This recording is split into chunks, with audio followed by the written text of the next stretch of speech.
What is going on, Green Teamers? Welcome back to the latest episode of the Green Teamers podcast, where we talk everything Celtics, everything NBA, and just smoke on some good weed and let the mind go. Let the mind carry us. Let the thoughts just go where they need to go. As always, it's your boy Ernie, my co-host Marvelous Marvin. I am me. Thank you guys for joining us as always. Marvin, anything off the top of your head you wanna bring up before we get into the deep dive? Before we really get into the Celtics talk, just a couple of quick notes around the NBA. Lakers have been shitting the bed lately. I think as of last night, they're actually out of the play-in game.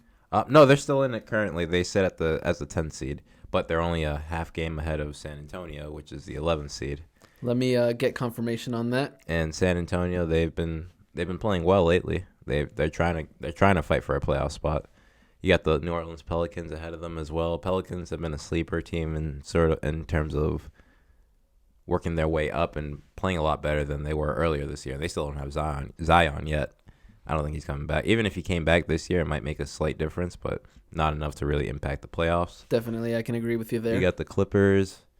I think they actually just got Paul George back earlier this week, so that's a nice addition. I don't think it's a difference maker or a game changer. He might get you a couple extra wins, but I don't think without the full strong team of Kawhi and Paul George, I don't think the Clippers are going to be making much noise. He did return. He returned on Tuesday, and he returned in a good game too. They were down like 20 points against the Utah Jazz, I believe, and they came back and won that game. That was a really good game. It was, and again, it showed some heart and determination from the Clippers, but I still believe, you can't do that every night in and night out and expect some results, so that's why I don't think the Clippers are going to be making much noise. I believe they have the most come from behind wins this year, more than any other team in the NBA. And like we said, they just got Paul George back, and the scuttlebutt going around is that if they make the play-in and they win the play-in tournament and just get into the playoffs, you might see Kawhi back. Now, that is a game changer. Yes, a full strength Clippers team is definitely a game changer. That is a game changer out in the West. Now you're talking about knocking out, surprising a couple teams out there. You have Dallas playing really well. You have the Suns, who are still red hot. They're still doing their thing. And the sleeper team in the West is the Timberwolves. Timberwolves sit as the 7th seed currently, but they've been on a tear lately. Like, we whooped their ass the other day, but barring that aside, they've been on a tear lately. No, definitely. That's actually why I personally thought the one loss that we were going to have this week was going to be against the Timberwolves. I thought they were going to surprise, not necessarily surprises, because like you said, they're on a bit of a tear, but I thought that was just going to continue against the Celtics. I feel that. That makes sense. Since we're going to switch over to Celtics news right now, I expected us to beat Toronto. I expected us to lose against Toronto, which we did. So those were our two losses this week came to the hands of the Miami Heat and the Toronto Raptors. The game with the Raptors, I think I called it, but at the same time, you could have threw an asterisk in that one because we didn't have all our horses. We played all our scrubs. I don't mean scrubs, but I don't think they were necessarily our bench players. Yeah, and so it was. I actually looked at that Toronto game as all these guys are about to get a bunch of minutes. What can they show us? What can they do? Obviously, going into that game, we received the news that Robert Williams would be out indefinitely. So that just changed up that. As soon as going into that Toronto game, I was already like, okay, the whole team is going to be a little off. They just received the news. It's a big blow to the team dynamic, the team chemistry.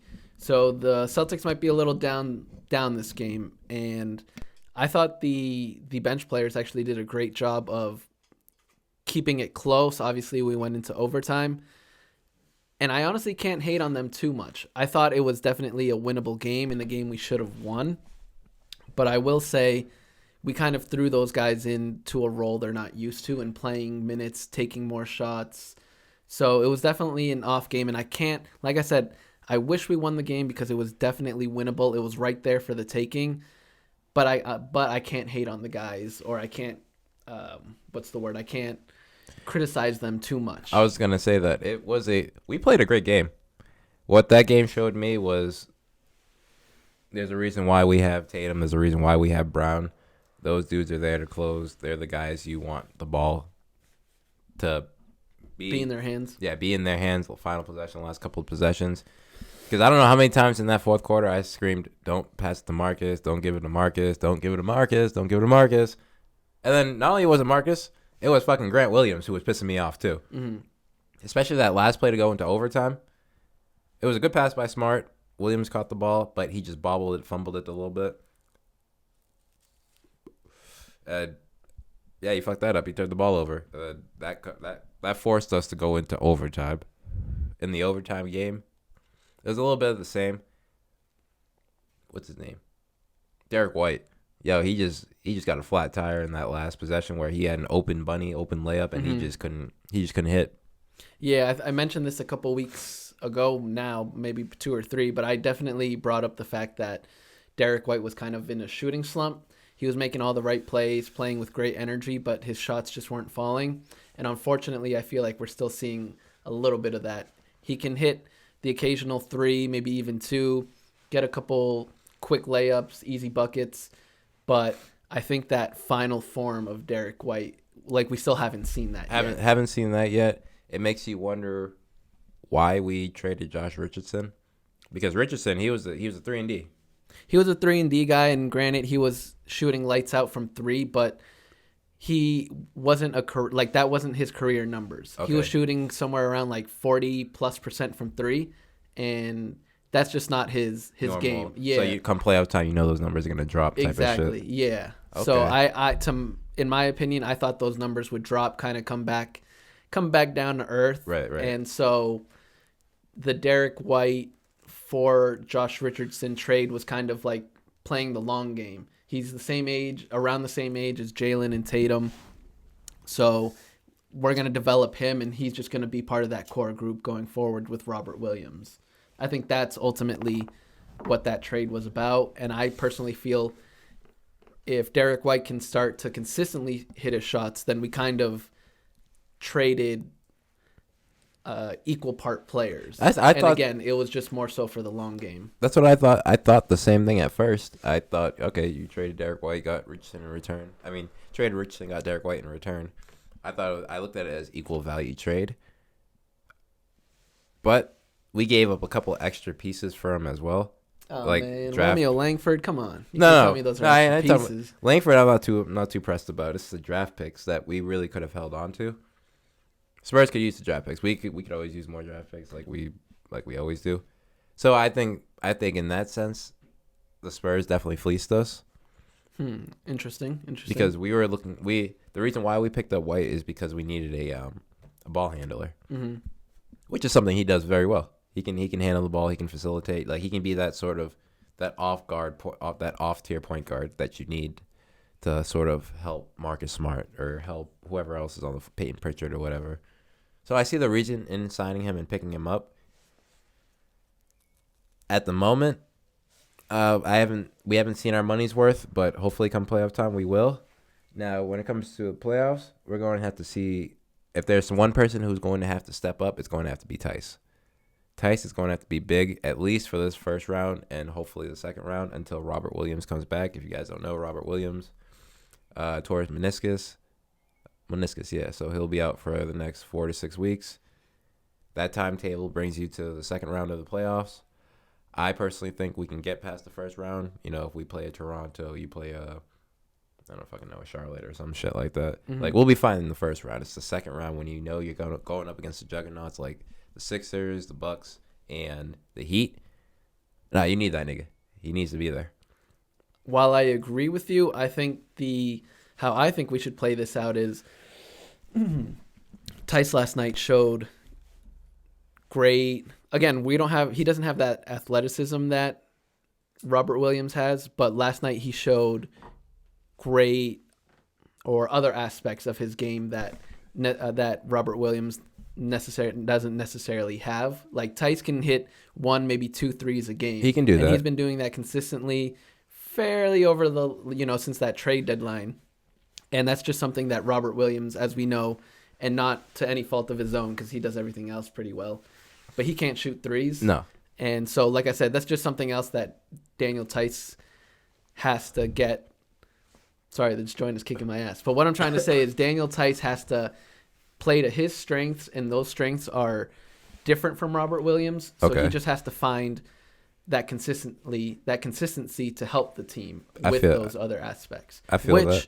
Last night he did a great job of showing. He did. Sorry. Let me make this point to you because I think this might interest you. In my opinion, yes, we'll get through the first round fairly easy. I don't think we'll have to worry about anything there. Like you said, in the second round, you believe we'll need Robert Williams. Right. But in my opinion, even if he's out 4 to 6 weeks, I say don't bring him back until the finals, no matter what. He's an injury-prone dude. Not even. Just let him heal 100%. This is something we can't risk. Like, we have 4 more years of him, so we got to play the long game. So let him heal. He needs 4 to 6 weeks. Give him 8 to 10 weeks. Or, like I said, wait for the finals. If we can make it to the finals, bring him back 120% healthy. And if we don't make it that far, that's fine. Just re-up for the next season. Let's get ready to go with a healthy Robert Williams. So no matter the situation, you don't want to see him until the finals. Okay. Correct. And again, some people might call me crazy, might think I'm stupid. Like, if we have him, let's use him. Right. How I'm on that notion. If we have him, let's use him. I see your point, thinking long term. I see your point long term, so I'm not arguing against it. I'll even go as far as saying maybe game 3 or 4, depending how the numbers work out, of the Eastern Conference Finals. Okay. So obviously, if we're down 3-0, like, I don't think it would make sense to bring him back for that one game. Right. But if we're up 3-0, then I think that game 4 would be a great place to introduce him to a couple minutes here and there. But for the most part, keep him off to the side. Okay, I see your point. I don't disagree with your point. I just want to add to it. Waiting until the finals would be great. I just don't think we'll be able to sustain any sort of winning streak or advance that far if we don't have him, because the teams in the East, they all play, for the most part, the juggernauts play big. Which, like you're saying, a lot of these other juggernaut teams play with bigs. That brings up Miami last night.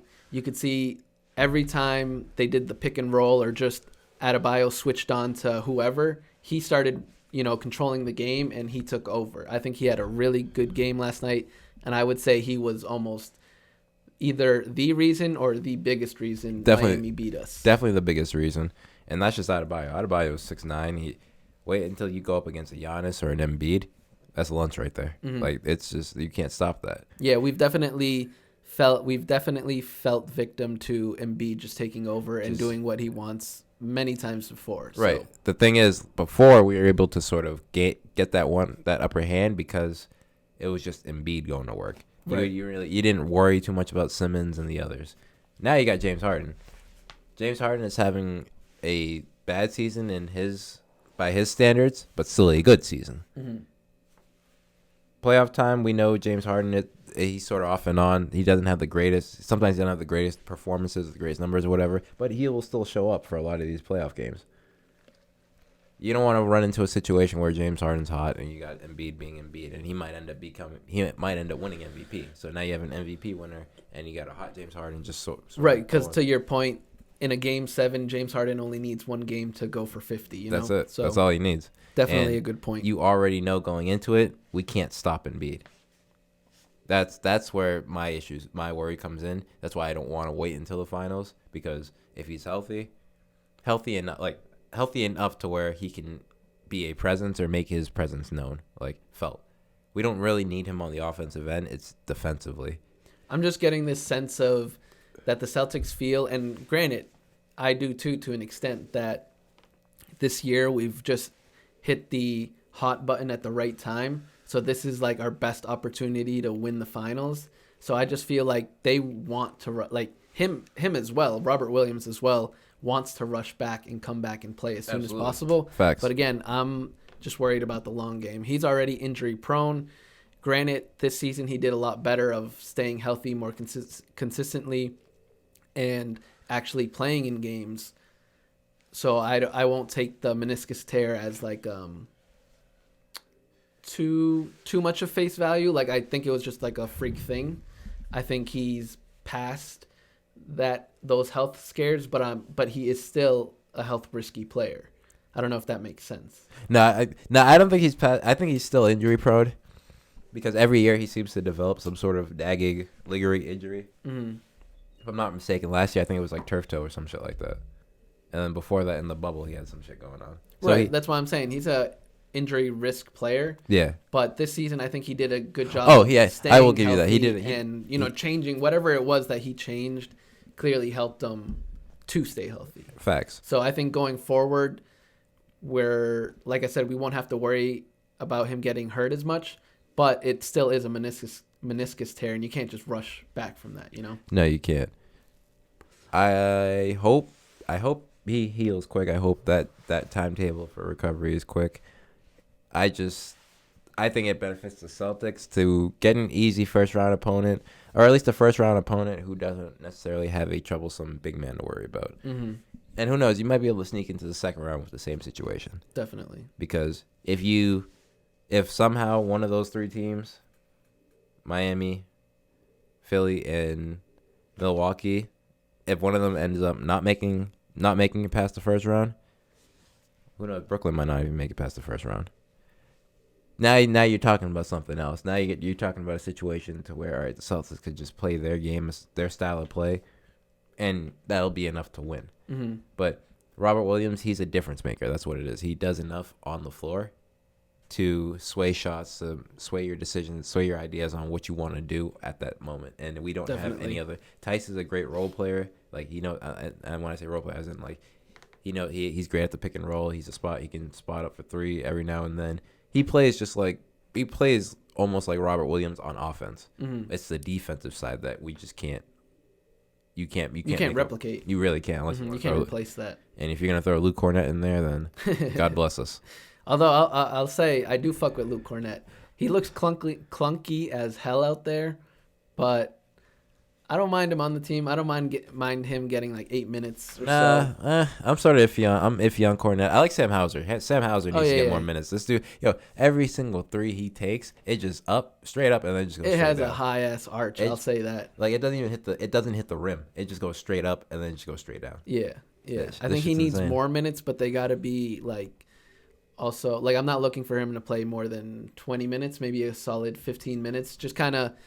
Like what I thought Pritchard would have been earlier, where just come in, hit a quick 2, maybe even 3 quick threes, and that's how you sort of give to the team. Right, that is what your MO is. I'm actually not surprised. I'm surprised he doesn't play 2 minutes at the end of the second half. Before the end of the second half, 3 minutes at the start of the third. You can spread out his minutes enough to where he doesn't affect the team in a negative way. Mm-hmm. Like if we're up, put him in there, let him get some burn. If we're down big, put him in, let him get some burn. If we're there's situations. Because he's shown it in the few minutes that he gets. Well, the other night against Toronto, I think he played most of a quarter. I think it was the second quarter. It was. There. Yeah, that was the night though that all the bench players were on the floor, mm-hmm. and well, to that point too as well, It's sort of a rumor going around. I don't know if it's true or not. I hope it's not true. But word going around is that if the playoffs were to start and we were to play Toronto in the first round, that a couple of the Celtics players aren't vaccinated or they don't have the poke. I mean, it's all speculation. At this point, you would literally just have to go into the game. Well, I guess technically you'd know a couple hours before the game when they list the players who are out. Yeah. But that's the only way we'll know. There's too much. I feel there's too much speculation. You can think it's this person, that person, but I don't know if I want to go out there just assuming. I'd rather just wait until I say. Yeah. Jalen Brown misses the next 3 games. Right. Yeah. Knee injury, right? Yeah. But before we get too sidetracked, let's go into the upcoming games this week. We're definitely winding down to the very end of the regular season. You're not vaccinated though. I just want to say that disclaimer. I'm with you though. I'm with you. No, I ain't knocking it. I'm with you 100%. You got Marvin in your corner. You got me. We'll stay at the border. We'll scream "fuck you" to all the fucking Canadians for not letting you in. But this upcoming week we got the Indiana Pacers, the Washington Wizards, and the Chicago Bulls. So that Chicago Bulls game will definitely be. At the moment, I think we're 4 and 5. Like we're to the 4th seed. They might be the 5th seed. Really? Oh yeah, that's right. So that game against the Bulls will be a nice little test or a nice little preview if that ultimately ends up being the case with who we play in the playoffs. But after those 3 games, in total we have 5 games remaining. So after those 3, I'm good on that. After those 3, we got Milwaukee and Memphis to end the season. 2 big games. The one against Memphis obviously doesn't matter directly in the standings, but they're a good team, so that'll be a good test. But that game against Milwaukee will be huge in a pretty much end of season standings changer. Like at one way or the other, one will go up, the other will go down. Is that the final game of the season? No, it's the second to last game. Memphis is the last game. You think we'll sit any of those players out in the last game? Yeah, I think so. Because, like you said, I don't know if you said this on camera, but before we started recording, Marvin, you might have mentioned how at this point it doesn't really matter where you end up. We're kind of just seeing who we're playing. So it doesn't matter if you're for the 1 seed or the 2 seed. You care more so about who you're playing rather than that number. Right, yeah. The number is not important. Seeding don't matter at this point. I think there are some teams low-key trying to avoid Brooklyn. I'm not saying Boston's one of them because I think we've been playing well enough to where we can take Brooklyn. Mm-hmm. But there are some teams that are purposely trying to avoid Brooklyn in that first round at all costs. So it might leave the 1 seed open to us. Again, I don't want us to sit there and start tanking games, start playing down to our opponents, keep playing hot. If we win those games, we end up winning those games. Fuck it. So let the chips fall where they may. Definitely. I said opposite last week. I'll admit that. I didn't say we should, but I said it's possible that the Celtics think about it and may do it. But I think ultimately we've seen that they're just going to ride it out. They'll let the chips land where they may, and who we play is who we play. Exactly. And at this point, let it happen. The East is good this year. The West is good. Playing that game of trying to avoid A, B, and C, you're still going to go up against a really tough team at the end of the day. You're going to go up against a fairly good opponent, and there's no avoiding that. So you might as well just take it on the chin and see where it goes. Definitely. And the playoffs this year is going to be something crazy. It's going to be something different. For sure. There are going to be a lot of nice, good matchups to watch on TV. And exciting to get a whole potential 7-game series out of it. Exactly. Like, you know how there's some games in the playoffs where you sit, like, it'll be like a 6:30 game. You're like, it's the 8 seed versus the 1 seed. I don't want to watch this one. I'll pass on that one. Now, this year, every single game has potential to, like you said, go 7 games, but at the same time be a thriller. Mm-hmm. So there's no